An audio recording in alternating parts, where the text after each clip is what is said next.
Welcome back, everybody, to Game 2 of Sneaky Nick's Assistants versus NoT Today, the formerly known as Revenge Squad. We are going to be getting into Game 2 right away because I need to be able to welcome in my co-caster. Come With Me is back. He had slight internet problems, but he is now going to be joining me for this second game of the two-game series between SNA and NoT Today. Yeah, fellow. Sorry for that, man.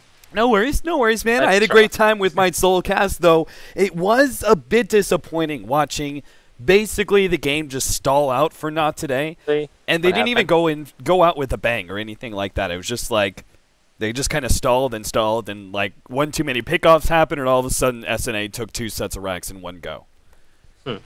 Okay. Yeah. So it was. It sounds like quality me time, though. It sounds like what? Like quality me time.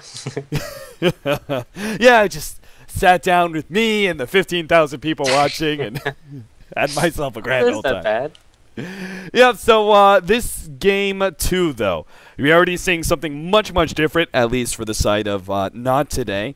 Last time around, they were, I don't know if did you get a chance to watch any of Game 1? No, I didn't. Okay, so last time around, I'll basically go over the draft real quickly. Last time around, they had a gyrocopter carry for SNA, and they were basically going for like a general snowball. But NoT Today went and picked themselves up a Clinks as pretty much their one position. He was laning mid, but he was kind of the one position as well as a Razor. And I really thought that those two heroes combined would be strong enough to take down the gyrocopter. The problem is that their mid-game execution was really, they couldn't find any openings against SNA. I mean, I think Sneaky Nick's Assassins have a couple of different things they have to work on, but there's definitely some major openings when it comes to, like, one of their best things that they do is play defensive, I think. Like, they're having to deal with an aggro try in the very beginning of the game, and they did not give up any kills in that early first sentence. So I have to say, like, they played it really well around the Clinks, played it very defensive and everything else. And I have to give them props for that because NoT Today just couldn't find any openings.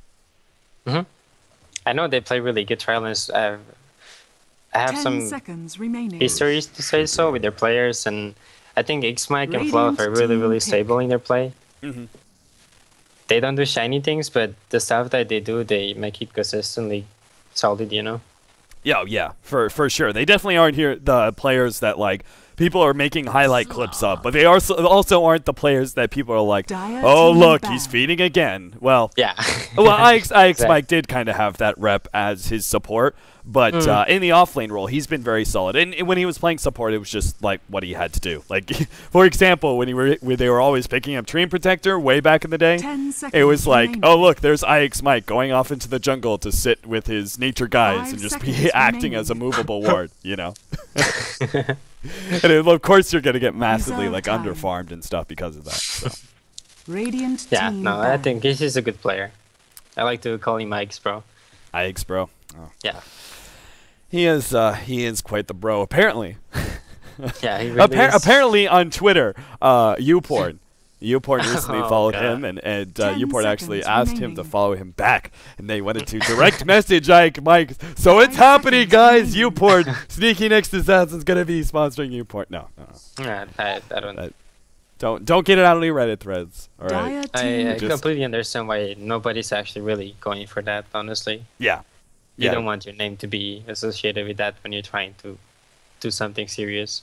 Yeah, we actually had a rather long talk about it. We, of course, we were talking from more like a tournament organizer perspective and that sort of thing, and in general sense of is it good for It's not what you want to promote, right? What's that? It's not what you want to promote. You get a certain audience, and there's a lot of people that's just simply underaged. Yeah, exactly. And it may not be like, you know, that good of material. But hold on. We got a draft that is almost finished. I'm just now noticing these guys are getting through the draft very quickly. We have Viper, Skywrath Mage, Centaur, Earthshaker being picked up by SNA. While NoT Today have a Tidehunter, Invoker, Kunkka, and Slark. They've gotten quite the water theme going on, ocean theme between three of their heroes. Man. We're doing this. It has to be Kunkka support. Yeah, because support Tidehunter is way out there nowadays. Oh, it's not way away, but It's just not as effective. It's too hard to get a Ravage off without a blink. Yeah. You walk towards them, you might get fished, then you get blocked in a not so good position. Centaur can simply just jump on you and you might get bursted down. Skyrat can silence you. Or Viper ults you and they just kite you around too. Well, this we saw this earlier, but it was in like a AFK situation. We are going to be seeing the Bloodseeker picked up by Sneaky Nyx Assassins as the main counter to the Slark. So this is one of the first times I've seen this in competitive play. Definitely.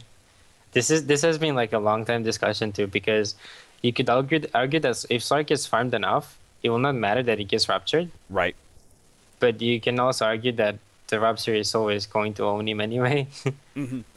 And like in some regards, the being able to have that vision of the Slark and keep him from being able to always regen is a killer for a Slark. At the same time, like in the same kind of general thought, if the Slark gets farmed enough, you probably won't actually, like the Bloodseeker will probably not be able to affect you as badly. So. Yep.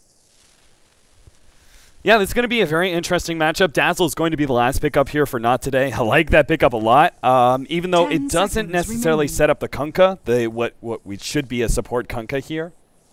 So there's no obvious setup into a Torrent, so Masoko is going to have to try and land some of those with either free-forming it or trying to go for the early levels at X marks the spot to set himself up. I think he definitely has to go for X in this scenario. Yeah, so go for a 1-0-2 build. And yeah, I mean, you don't get Tidebringer. You just max Torrent the next. Yeah, and just leave just like at level 3, you have to go for the second level X marks the spot. That way you can set yourself up, even if you're hurting your damage. But what happens is that when you do this, you need some pretty early mana boosts because you don't have the mana to sustain that to keep doing it. You do it once and then it's already kind of rough to do it again. Yeah, use 200 mana for it. Yeah, 200 mana. Jesus, I didn't even notice how much. I forgot how much Torrent was. So that is your whole entire mana pool in one go. Pretty much. 30 seconds to battle.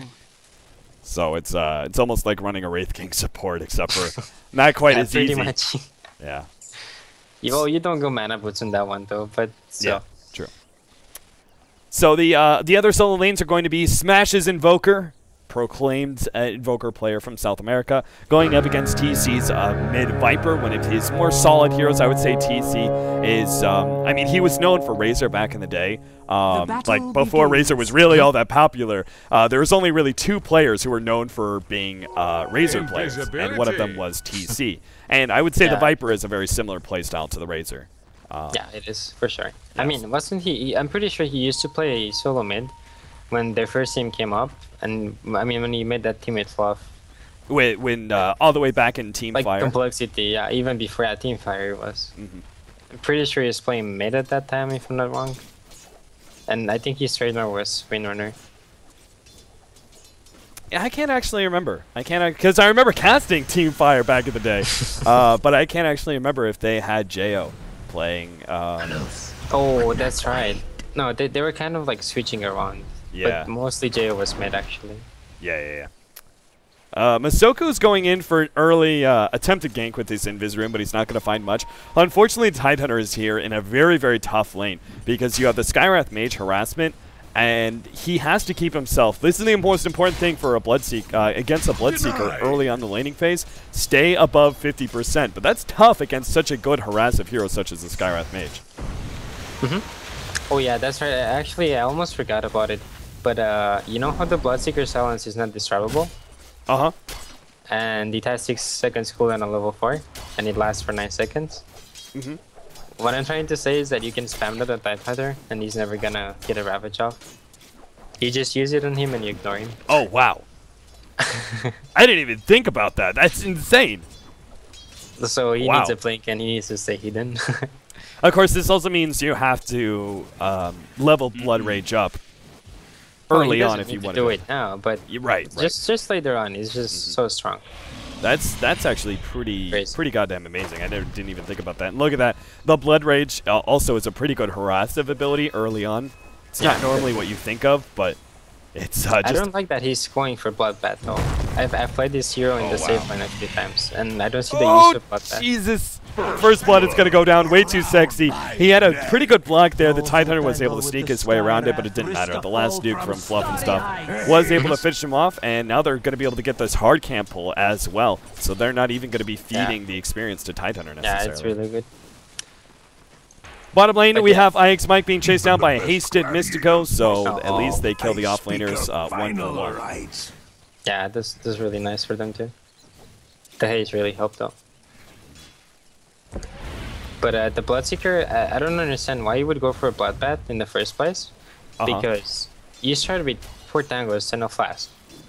And you're in a lane where you have 3 heroes and you're laning against 1 melee hero that shouldn't even be able to come close to you. So what's the reasoning behind Bloodbath then? If you actually don't need the regen from it to sustain yourself.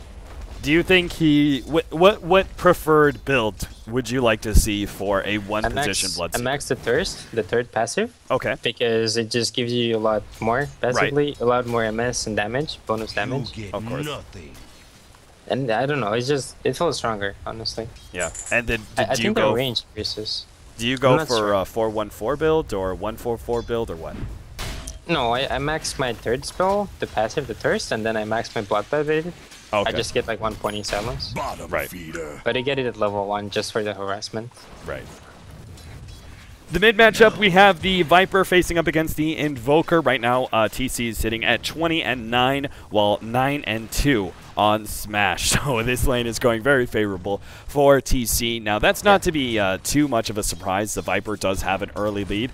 As this lane goes on, especially once Invoker hits level 5, it gets a little bit easier for him, but it should still be mainly in control of the Viper.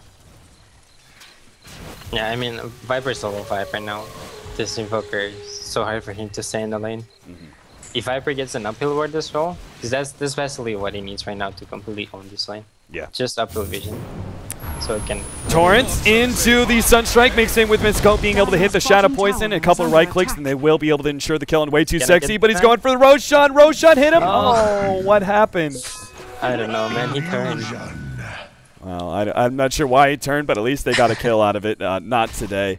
Needed a pickup like that one because their off lane is being crushed. Their mid lane is losing pretty badly as well. And that means all they're really left with is a free farming Slark, who is definitely one of those great snowballing heroes that can take over the mid game, but he is going to need some backup from his other solos at this point. Yeah. You know what I do when I play this Bloodseeker short lane? I skip the Stout Shield. I just play like a Tango on a Flask with 2 branches. Then I rush to Midas. The level 1 Rapture is just 20% damage from movement, which is really like not so significant. Right. You could Rapture one here and you could just run all the way. Well, you don't really kill him. Yeah.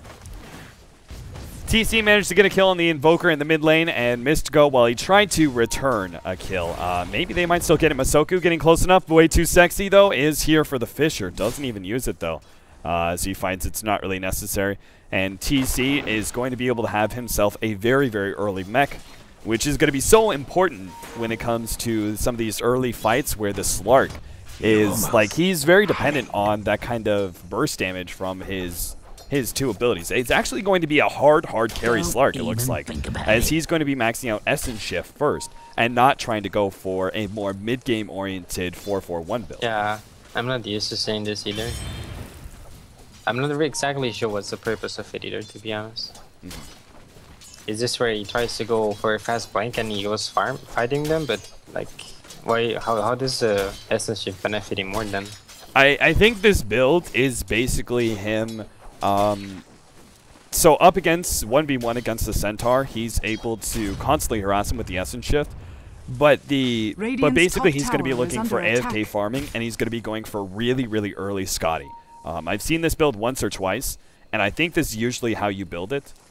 We also know this is the counter to the Bloodseeker, by the way, that the way he's building his item build, I think he's going to be going for Tranquil Boots. Yeah, he's bringing a Midas Receipt and a Ring of Protection. Yeah. So the Ring of Protection is going to be able to allow him to build Tranquils from the side shop with just a Ring of Regen. And this is the way you counter the Bloodseeker, which is now when you AFK for a little bit and are trying to get some farm back, you'll be able to still heal up if you're under 50%. Ike's Mike is going to be gone on here in the bottom lane, where they are able to land the Torrent, unfortunately, just due to the fact that Ewo doesn't have those levels in the other abilities. They don't really have any burst damage to include. How are they leveling so far? Skyrad's level 4, Shaker's 3, and the other 2 supports are 4. Well, I guess they're still doing... They're doing kind of better in Radiance, I suppose.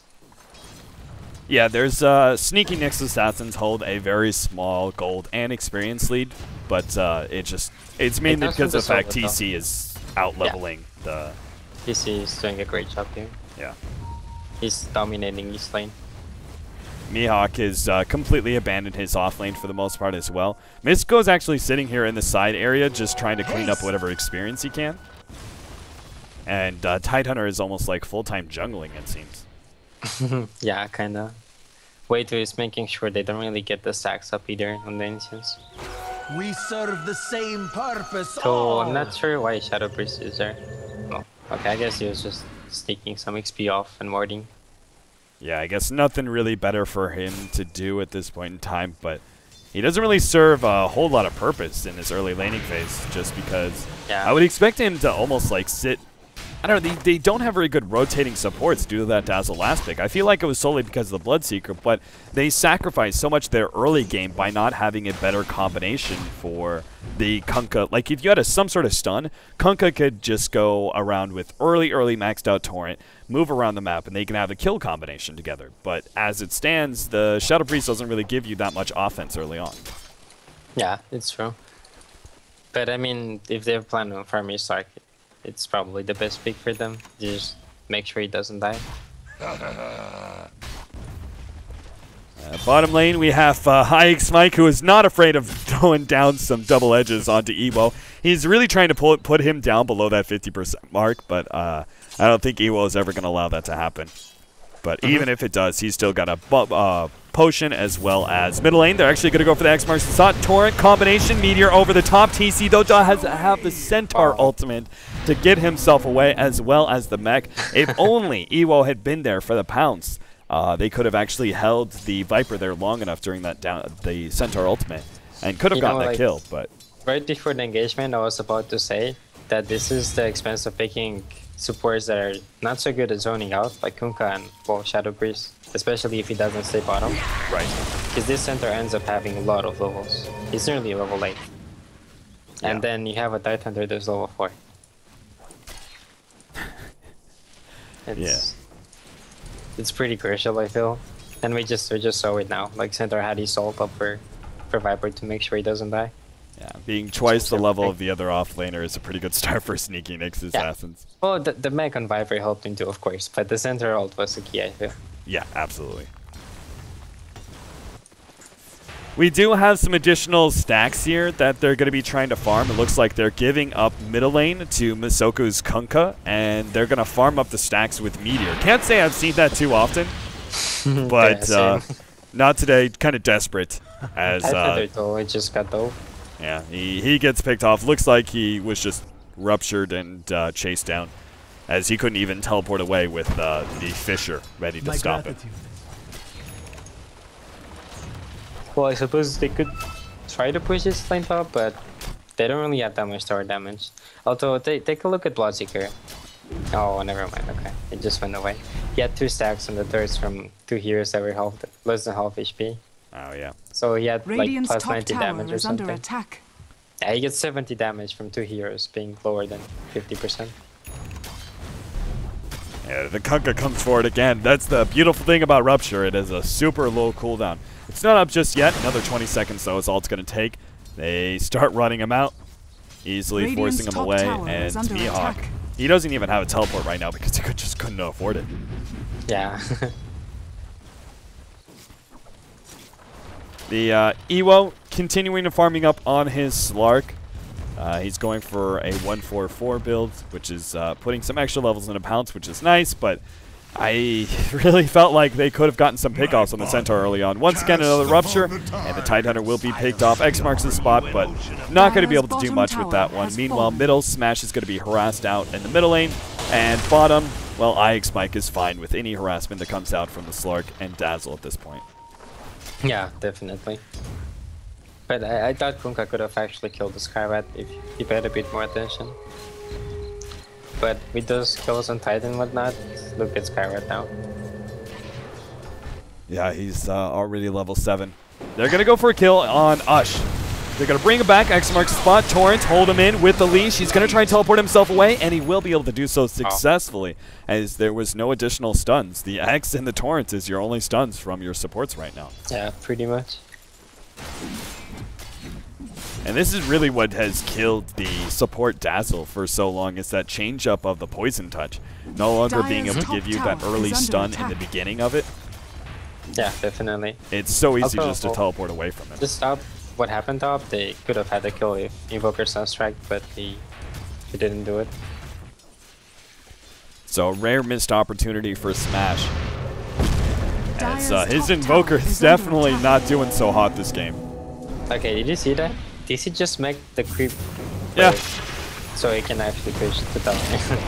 A Rupture onto Smash. The return mech is going to go out. The boats is going to be thrown up, but it's already Sneaky Nyx Assassins backing themselves away. They will be able to get a tower, though, in the top lane. And Evo certainly does need that extra bit of gold right now. You really have to jumpstart the carry Slark when you're going a build like this. You have to really focus on getting that Scotty up as soon as possible. He's going to go for an additional stat item, which is the drums. This is all fairly normal. His first big item, I think, is still going to be the Scotty. But yeah, it should be, I suppose. Yeah. You could try to go Lincoln too if you want, though. Bottom lane, IX Mike is going to be forced away from this tower, but they don't realize it's actually a trap. Mystico is going to be blown up by Fluff and Stuff, who throws down a secondary nuke. Now IX Mike gets off his ultimate and will be able to walk himself away from the Slark, who is simply just not that big of a factor right now. I really like the. I think it was enjoyable to watch the mind game summit though. The boat and the mech for the creeps, like. But the tower should be going down now. Oh, they might be able to get a trade-off kill. The support, Kunkka does go down, but Fluff and Stuff getting low. Ewo trying to get close enough, but isn't going to be able to get off. He could have Shadow Dance and killed him. Instead, he's going to turn on IX Mike. The stomp goes off, and now Ewo left exposed. Double edge in a second, not quite enough. Fluff and Stuff completely out of mana, and they won't be able to chase him down. But still, they actually keep him down. IX Mike if only he had that Blink Dagger. And they completely see him right now, thanks to the Bloodseeker. Radiant's middle tower with some heals, Ewo will now go back up to above 50%. They did get the mid tower in the meanwhile. Radiant's top tower is under attack. Top as well. They sent Invoker to base. Yeah, top's counter. Oh, Fluff and Stuff, such strike! Got him. Nice. This time, Invoker does put a stop to that one. Spot on. Gets the dominating spree, 522 yeah, that's gold. huge actually for him. Yeah. Like, he could even buy a Midas if he wants right now. They're already so far behind, I feel. I don't know, like they're not necessarily like that. It's just how the game itself feels for them, I think.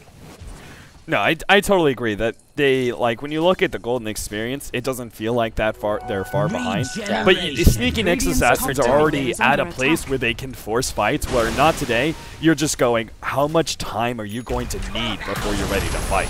IX Mike is going to be caught out by the leash from Pounce, as well as the Sunstrike combination, and they get another pick off there. And nothing else Sneaky Nyx Assassins are really going to be able to get out of it. So a small change of fate here for Not Today, as they're able to be a little bit more aggressive now.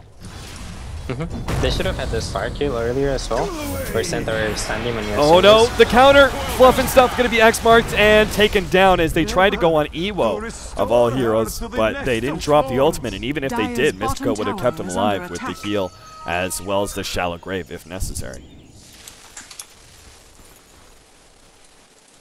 Well, Tide has a Ravage now. Double damage. 16 minutes in, Tide now has a Ravage, everybody. Bloodseeker doesn't care too much right now. No, he doesn't, but he may care in a second. The Ravage is going to go off. They really want this kill. Sunstrike over the top, beautiful. They hit it. Ush not going anywhere as the X marks the spot, pulls him into the Torrent. And a big pickoff here. All of a sudden, Not Today. In just the last 30 to 45 seconds have really turned things around significantly with those 3 pickoffs in a row. Invoker's got himself 3k back top too. Considering for how bad his early game went, I think he's starting to do great. Oh, Jesus. Ewo taking a lot of damage, and this time the mech is not going to be enough from Smash, and they're even going to get Smash as well. As he's got nowhere to run to. He does have Masoku coming in with the Torrent Bow combination. They're going to be able to get a kill too off. Possible. Fluff and stuff getting low. IAX Mike.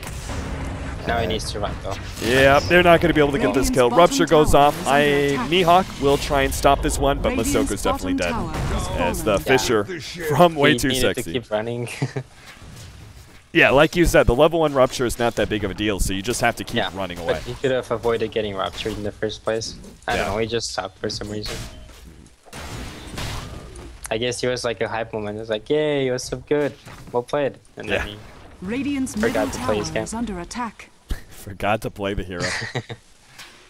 TC is going to have himself an Aghanims very soon. Just another 900 gold for that one. Mihawk is about to pick up a Blink Dagger, though, and that can mean a big difference for them, especially since Sneaky Nick's Assassins are looking like they're about to 5-man in to Not Today. They're getting about to the point. What's that? They need the Blink badly. Oh, yeah.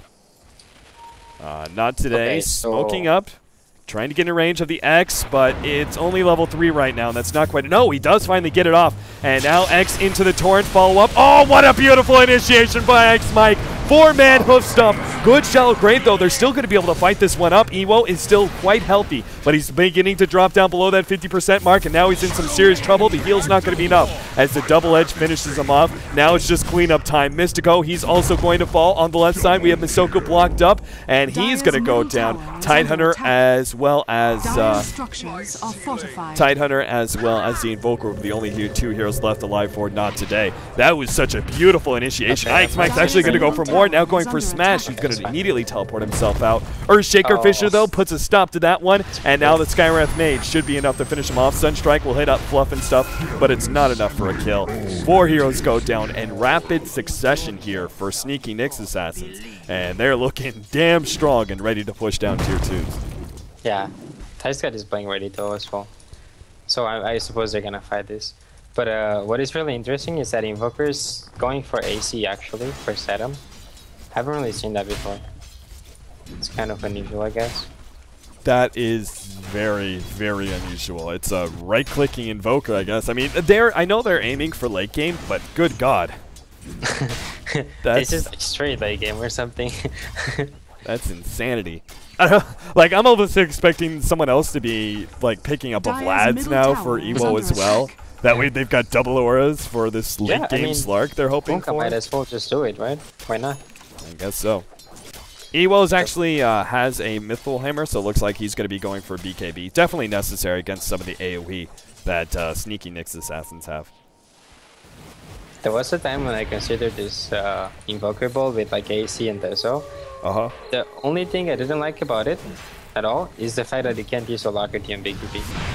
That's the only thing that's stopping him from being like a legit right-click. Mystico, oh no, the Rabbits didn't go off in time to be able to save the support. Torrent's going to be able to land as well as the boat, and Ix Mike is going to be left very low. They already finished off the Skywrath Mage.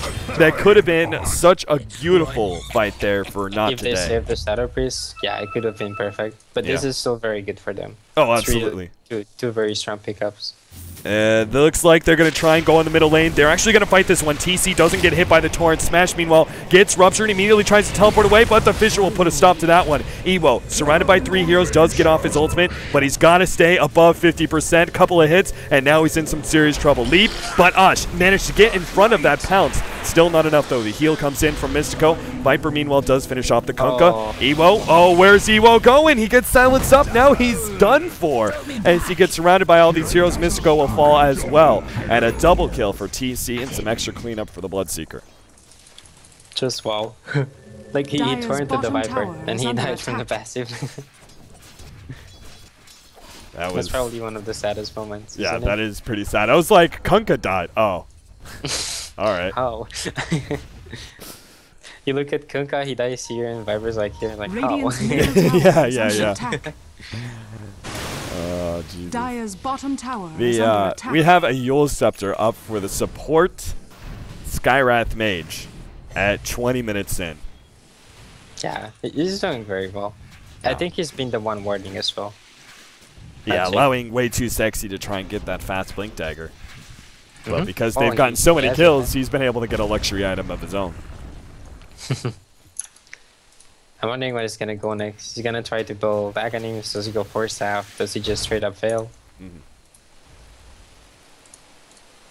Well, they not today are trying to put themselves together as a 5-man group. They're actually going to be trying to bait out the Tidehunter, it looks like, with their smoke. And they're going to go ahead and jump into the enemy jungle now with this. And see if maybe they can find IX Mike. That's going to be their best hope right now. But they also get themselves some aggressive vision on top of that. Which, I'm not sure how useful that's going to be when Sneaky Nyx Assassins control most of the map. Well, I mean, it's better to have more aggressive wards than that. But just that ward alone makes sure you can farm this much, kinda. Yeah, as long as you get one here somewhere, just to see this too. Yeah, if you had like, oh, middle lane, we actually have Evo, who's going to be blown up real quickly, as Way 2 was willing to drop the ultimate there on him. Of course, the Slark being the biggest threat for them right now.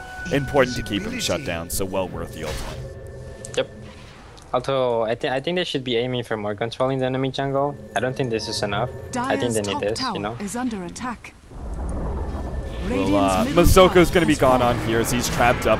Well played by the Bloodseeker. Ush had this really smart play where he popped the Invis rune and teleported, so he actually teleported in Invis and was able to get the information on those 2 pickoffs. But you're talking like maybe getting a ward like here as well as like this ward. Something like here, for example, and then you could get one like here somewhere. Oh, yeah. You could even go for those kind of wards, you know, just weird words that they don't really expect, so they can't reward them either. So all you need to do is to see if they go like this, this, and those. Right. And then you can farm this much. We have Roshan's going to be up next as Ush is able to finish off his BKB. Really love his build here. This is something that when I've seen Bloodseekers in the past, they haven't built into a BKB, and I've felt it's always been so necessary because you have to be able to survive through those first couple of nukes. And, like, once you get the first kill on a Bloodseeker, usually it just snowballs because you're able to heal back up to full and then go for the next hero and the next hero. And so you have to have that basic survivability. So I really love the stats build from him, which is drums is a great stat item. Then the SNY gives him some significant tank while also a lot of chasing ability. And then now into the BKB. Okay, well, on Bloodseeker, I like to go for the Blade Mail and the Mjolnir. So I'll do Sanjin, Yasha, Blade Mail, and Mjolnir. Okay, I'm down with that build as well. So you're just like basically trading out the BKB for a Blade Mail. Yeah, and well, a Mjolnir, I guess. Yeah, Mjolnir, which is also make sure that they're less likely to target you, and if they do, they're going to be in some serious trouble. You want to make sure you could potentially steal some kill that you wouldn't reach with your lightning, you know? Right. Or you could possibly kill some creeps or something, and then you also get your HP up. And if they focus you, well, it's like, come at me, bros, I have Blade Mail. Yeah, exactly. It's like, are you actually going to put the effort into making sure this Snowball hero dies first? Because if you do, you're actually returning a ton of damage back onto yourself.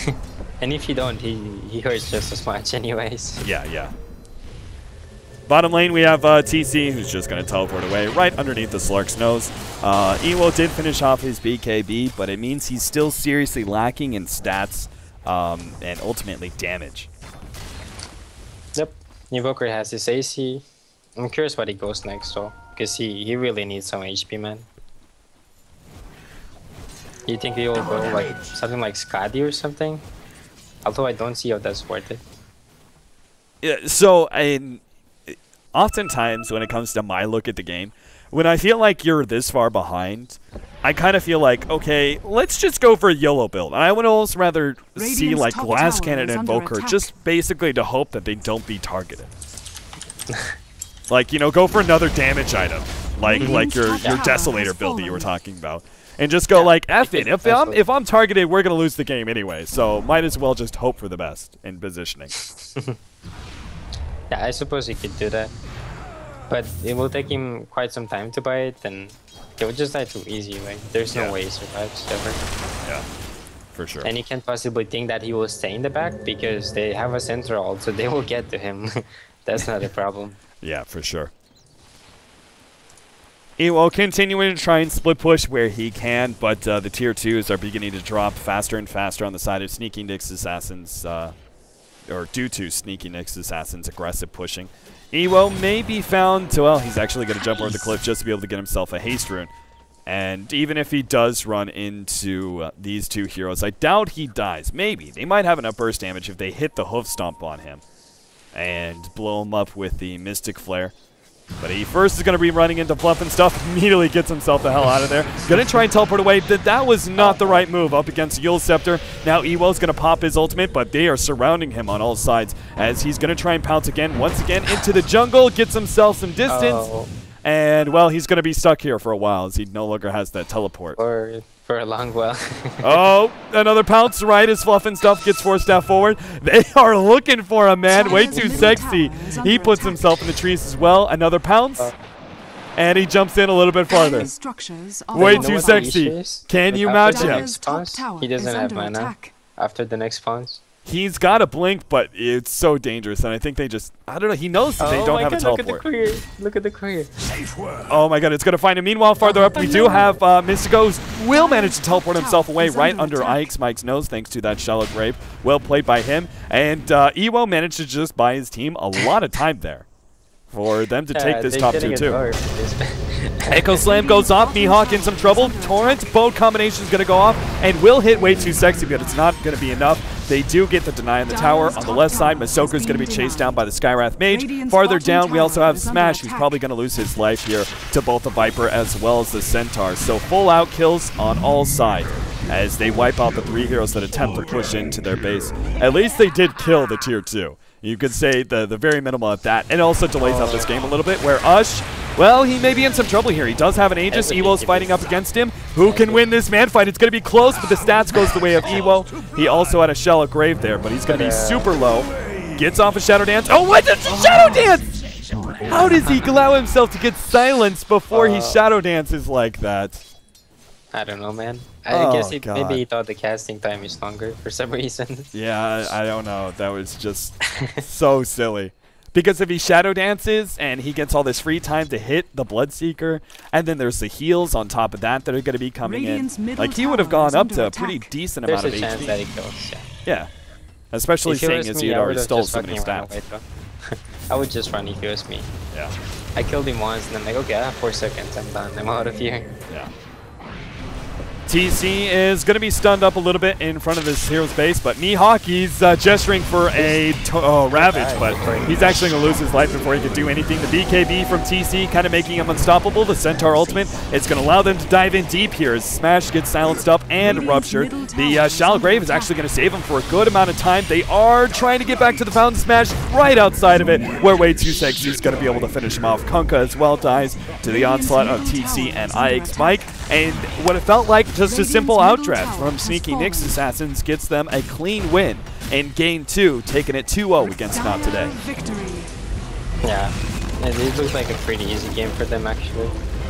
They had this whole game planned out.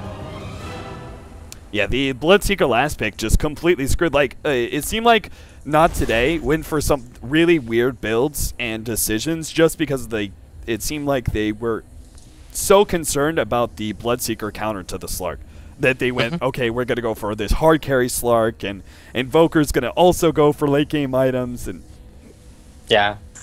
Well, I like the approach that Pierre was going to have about it, and where they sacked the Slark because of the Bloodseeker pick.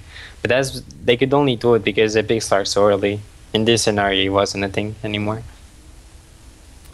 All right, guys, well, actually brings us to a close. We were supposed to have one more match for tonight, but the wild card was used by Navi US, and so there's going to be no match for them for tonight. So we're actually going to be bringing the live stream to a close. So thanks so much for tuning in. Be sure to check out at Dota Capitalist for me, but more importantly, my co-caster.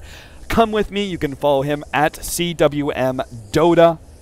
And you got any other shout-outs, man? No. Thanks for everyone for watching, I guess. Yep, and thanks to you, man, for coming on and joining me. It makes sure I don't have to solo cast for the night. And thank you to you guys for tuning in. That's it. We will see you guys tomorrow.